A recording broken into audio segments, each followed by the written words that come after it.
You look at Arteta's record in April, and this has been trotted out a whole bunch of times for the last 3 weeks. Why do you think it is? Everyone's trotting it out, but they're not questioning why. Is it the pressure at the end of the season? Nico? I think it could be. And I think it's a style of play. It's the ethos that you give to your team. I think if you try to play a certain pragmatic style of play, eventually it's going to catch up to you. And when the pressure is on in these high performance moments, I think it's sometimes perhaps difficult to turn it around. And this goes back to the whole conversation about, I don't think Arteta's doing anything wrong. In fact, up to this point, he put his team in a spectacular place to go out and claim the Premier League title. But they just have something psychologically that almost has inhibited them from claiming that. I don't think that you can say with certainty that that is the case. And I think it may be an element of that. Psychology is obviously a massive element of sport. I think you would also have to look at how much have we talked as well in recent weeks, how exhausted Declan Rice looks. Zubimendi, he can't even raise a gallop. So how hard they train, how little he rotates, they might just, it might be a simple... But Geoff, this season was supposed to be different. We were talking about the depth of Arsenal and that these problems weren't going to be an issue. They addressed it in the summer transfer window. They got 2 players per position. They have 6 centre-backs. Yeah, but this is an elite team. The point I'm making is I don't think you can just look at April. I mean, you would be, if you are Arsenal, if you're the board or whoever, you got to say, hang on. Every April, we drop off. We drop off every April. We've got to address this. Now, if they address this by bringing in more numbers and there's still the drop-off, you got to wonder why. And also, first-choice players absolutely exhausted, then... Is it training message then? Well, that's what I'm saying to you. But they don't train anymore, right? These teams don't train. All they're doing is recovering every day. Let me ask you, who's a better team, Man City or Arsenal? Well, if you look at the league table right now, if you look at the league table right now, you'd say Arsenal. Who's a better team, Man City or Arsenal? When you say qualified better team, do you mean who's garnered the most points? Yeah, who's more attractive to watch? If you weren't an Arsenal fan, if you were just 2 teams, who would you pick as a better team? If you had to go coach a team right now, and who's a better team for you right now? Who has the better players? Which for me is generally a better team at this level. But go ahead, yeah. I would say based on balance, City. Manchester City's a better team. And we're arguing about if Arsenal finishes second in the league, right? That's what we're arguing about. Think about what Liverpool, right, did this for years. How many times have we said, did we trigger Siri? That triggered Siri. She's answering the question right now. Liverpool will say for years, man, if Man City wasn't around, we win 5 titles, you know? Like, I don't know what else you would expect from Mikel Arteta is my point. Like, we're saying that City, I think City's a better team, so make it 3. I don't know who you think. What, between City and I would go with City. Okay, well, so 4 of us have said City, or whatever your metric is, we've said City's a better team, and we're arguing that if Arsenal finishes second, we should fire Mikel Arteta. I'm not arguing. No, that's our question earlier, right? What was about, that's what I don't get. That's why I say no, Arteta stays. I love what he's done with the group. I love it. The message, these guys... But there's also merit in Nico's argument, which is ultimately you're hiring somebody because you expect to land the big prize. And if he can't do that, then he's not the right guy. And if he's been given opportunity and he's been given funds, if you don't believe he can take the ultimate step. So I think there's merit in Nico's argument. If he can't do it with what we're saying is the second best team, then we're going to fire him. The logic doesn't make sense to me.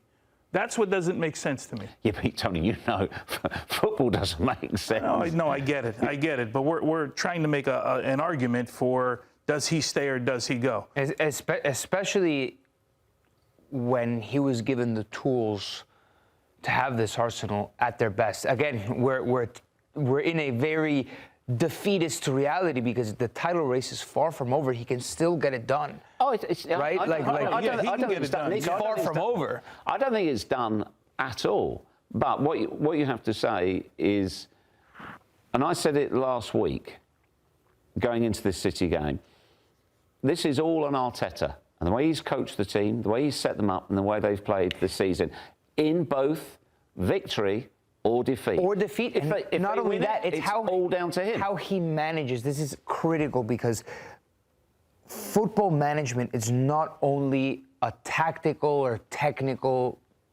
component to success. There is a massive guidance and psychology for the this man team management, right now, man management. and not even group management, Geoff, as well. No. Where is this dressing room right now psychologically, and how do you manage that? How do you accompany this Arsenal team over these next 5 matches, plus the 2, potentially 3 that you have in Champions League, in order to achieve the things that you want to achieve? And to me, if you don't get that done, because from a footballing aspect, I know he's a good manager, but when you need to get over the line, you need somebody that has a little bit more of a pulse on how to guide this team over that line. Nico, it's also a different job. How many title winners are in Manchester City squad? How many title winners? Gabriel Jesus. In Manchester City's? Oh, excuse me. Multiple. How many in Arsenal's? Yeah, Gabriel Jesus. So you'd have to say, look, we need some experience. Yeah. Let's look at the remaining schedule, Geoff, and see where potentially Man City could make up some ground or where Arsenal could lose some ground in the remaining matches. Well, if you look at that, if you try to put a positive spin on it for Arsenal, 3 of the 5 games are at home, although that's not always a blessing for Arsenal, and all the remaining fixtures, all those 3 are in the bottom half. Next up, I mean, Newcastle, they've lost 4 in a row. City face 4 who are in the top half. However, there's 2 teams in the reverse fixtures that they both play, which are Burnley and Palace. If you take the combined scores against Burnley and Palace, Arsenal put 3 past them. Sorry, Arsenal put 3 past them. City put 8 past them. So this is where City can do real damage. Yeah. Bottom line is they score more goals, don't they? And that's what could be the biggest difference here. It could come down to goals. It could come down to goals. So it's tight. It's going to be tight. But I go back to what I said earlier. Yes, Arsenal lost at the weekend, but they lost in a fashion that will give them belief for the remainder of the season, and also going into the semi-final of the Champions League, because they woke up. They started playing football again. They weren't perfect, not by a long way, but there's no reason. Tony, if you're Arteta, you're not throwing the towel in, are you? Oh, hell no. No, you can't. You've got still everything to play for. Everything. I mean, it's clear. It's in front of you. Yep. And also there's a break as well where Arsenal can go back to top, because Manchester City play in the FA Cup semi-final. Arsenal have 2 home games back-to-back that could help them if City do overtake them when they take on Burnley this Wednesday. Arsenal at home can be a very nervy experience. It's not necessarily a good thing when the tension is palpable. So, yeah. But I just like the fact that there were so many talking points from the weekend going into the game itself, for both sides. I mean, we've not even touched on half the stuff that happened in the game, around the game, and that's why we love the game so much. So often you have the game, right? We built this game up for almost 6 weeks, right? That this date was coming, and then it's a dud in the end. You don't feel any passion. No. You had everything yesterday. Yeah. You could, from the second they walked out, we were sat here, and you're like, you start to get chills, right, watching the game. It was the nerve. I got nervous. Nervous. No dog in this race. It was just the Eze post. I think if it does come down to goal difference, we're going to be looking at that Eze chance, the 4v2, where Arsenal could have gone up. If it's goal difference. If it's goal difference, you say that could have been the title right there. Yeah, but again, how remember that clearance, the Kyle Walker on Virgil van Dijk on the line in a John City Stones. Liverpool. It was John Stones against Van Dijk, wasn't it? 35 millimetres. Like if that would have gone in, like that was the title right there. I always think though, and as Tony knows, I'm always especially kind about goalkeepers. When you look across a season, so say that game doesn't go their way, Donnarumma yesterday, and he's made a horrendous mistake. He's dawdled, he's messy, it's a bad mistake for any goalkeeper, never mind a goalkeeper of experience. But my mind immediately went to the Liverpool game and the fantastic save that he made. So it's... But the double save in this game. Yeah, it's You're 1v1 with the goalkeeper from 12 yards. He makes a double save. Yeah, so like Havertz, if they don't win it, you say, oh, he had the chance, they could have had 2 more points, etc. It's across a season. Without a doubt. I think it was refreshing to see Arsenal play the way that they played, but they ended up losing. I tweeted after the game, this is what happens when you play not to win. And I tweeted, this is what happens when you play not to lose instead of playing to win. And a lot of people answered, what game did you watch? That tweet wasn't a reference to yesterday. It was a reference to the last month and a half, maybe, of what Arsenal has been doing, the drop points to Wolves, the loss to Burnley, the cup exits, and it feels like it's been snowballing a little bit, but they were the ones in control of that momentum of the snowball. I agree with you. They surprised a lot of people. They played very, very differently. They have done. And if they have lost the title, Arsenal, they didn't lose it at City yesterday. They lost it against Bournemouth. They lost it against Wolves. They lost it against Brentford. When for a period, and you could see it with your own eyes, Arsenal played not just with a handbrake on, but stuck in park and with their foot on the brake. They stopped playing football. The damage was done there and then. Whether or not it's too little too late remains to be seen. But they have to go about their remaining games with the same verve, with the same attacking intent, and then hope that City slip up. But it was a step in the right direction, but whether or not it is, as I say, too little too late remains to be seen. Don't you think, Geoff, though, that it was Arsenal? Sure, the thing is that if the game plan worked, I think we would be discussing this less, but I thought Arsenal was more about moments rather than trying to dominate the game, which they have before against Manchester City, especially coming off of the league loss. You look at those 2 chances, the 4v2 that Arsenal had in the Eze post, come after an overwhelming bout of City dominance to start the second half. Yeah, the Eze post shot came against the run of play. You know, in that period, second half, we're looking, Man City started to take control. But you also have to allow, Nico, if you've gone from a style of play where you have control and you have possession all the time, you are going to cede some control and the other team are going to have a say. Also, Arsenal yesterday had neither of their first choice fullbacks, so they could have got horribly I mean, Doku had a field day, didn't he? We saw that. So I think they would trade the other team having moments, because, I mean, if it was a boxing match, it was quite a good boxing match to watch, because they both landed decent blows at times and both had decent opportunities as well. So, again, but it's not Arsenal. The strange thing is, Arsenal only play City twice in the season. It's only 6 points. The spotlight is on Arsenal right now, and it's against other teams where it has gone awry. So City have taken 4 points off of them, so that's a decent return against your title rivals, but that's not where the titles got away. Don't you feel, though, in between the goal, the Kai Havertz goal, and that 4v2 chance, like right under the hour mark of the second half, Arsenal didn't produce a single shot on goal? No, they didn't, but at the same time, I always thought that Arsenal was still in it. And for sure they were in it, but would you not have liked a little bit more from Arsenal before going down 2-1? I would like. Or they had their chances and they miss them, and that's that. Yeah, but they're hitting the woodwork again. But as you say, you're in the lands of ifs and buts. Havertz. So everything you're saying, you could say, yeah, that's a point. Yeah, it's right. So Havertz scores at the end. We're having a completely different conversation. And it's the same reality. It didn't happen.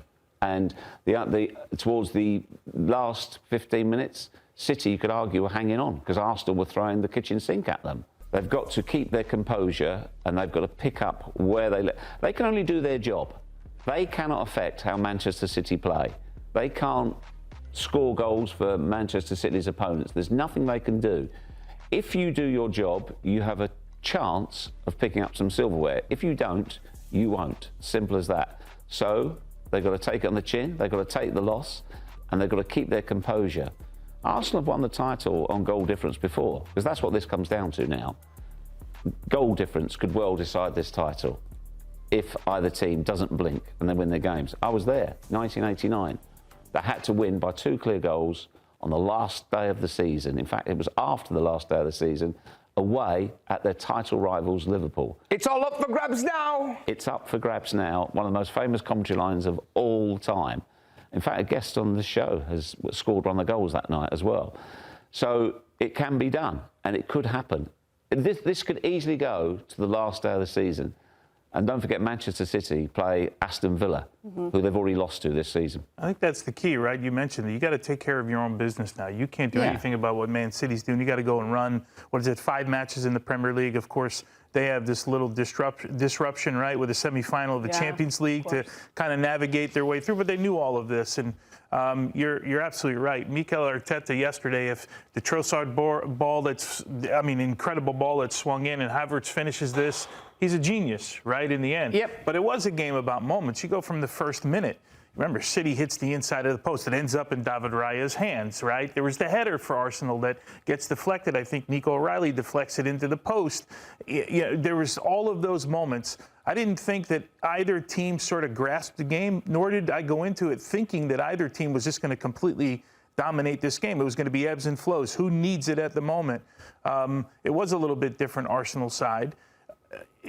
Unfortunately for Mikel Arteta, like when it all comes down to they lost the game in the end, right? And so that was the most important thing you take away from this, because you can talk about all the changes and what could have been and what didn't happen and what almost happened.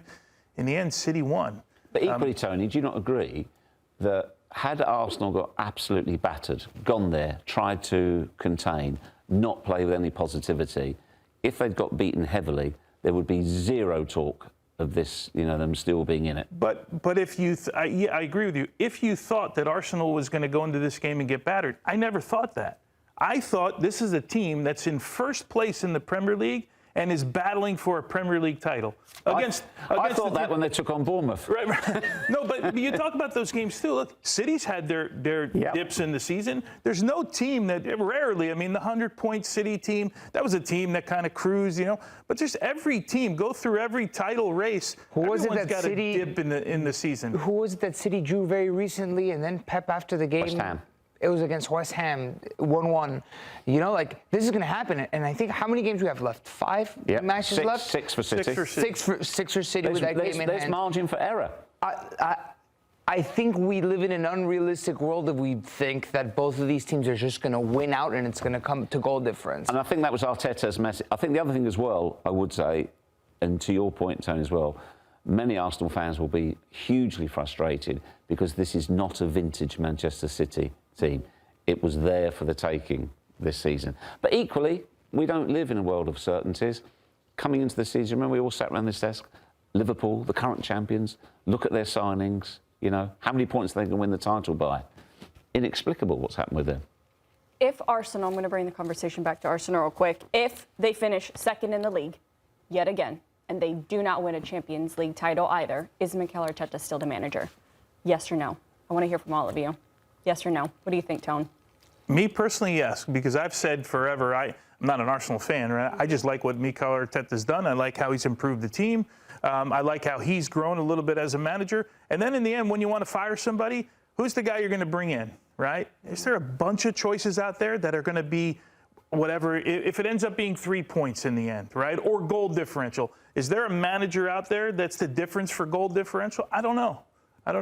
But you're not getting Pep, Carlo, Klopp, like all that. They're not going there right now. For me, yes. Nico, what do you think? No. No? I had a feeling that you would be the one to say no. Geoff, are you saying yes, that he'll still remain? Are you asking me my opinion or are you asking me what I think will happen? There's two different things. What you realistically think will happen? I don't think there would be an appetite by the Arsenal board to get rid of him. Thanks for watching this video from Morning Footy. For all news and insights regarding leagues around the world like EFL, Serie A, and all UEFA competitions, both men's and women's, don't forget to sign up for Paramount+.